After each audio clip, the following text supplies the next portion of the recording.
morning. I'm Kim Caril Diragay, the co-owner of Royal Frenchie Kennel. So nagsimula po kami noong 2013, pero ang mga breeds po na hawak po namin noon is yung Maltese, may Siberian Husky po kami, meron din po kami Shih Tzu, and Mini Pinscher.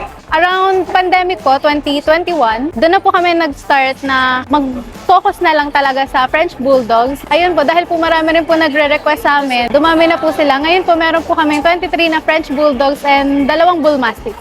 Actually po, hindi pa po namin kino-consider yung kennel po namin na kilala po siya dito sa French groups kasi medyo maliit pa po siya. Pero marami po kasi talagang nagre-request sa amin pag nakikita yung mga gusto pong alagaan. Kaya ayun po, dumadami po sila tapos sinusuportahan po nila yun. Ang maipapayo lang po namin, dahil marami na rin po kaming alaga, is unahin po talaga yung happiness and yung health po ng mga dogs, like sa deworming po, yung regular deworming, yung regular punta po sa vets, kasi para rin po yun sa safety po nilang lahat.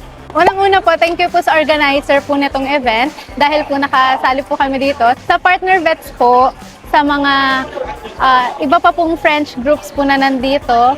Ayun, thank you po. You can reach us po sa aming Facebook since meron pa po kaming 1,500 followers. So tulungan niyo po kami, Facebook namin, Royal Frenchie Kennel po, and thank you po sa inyong lahat.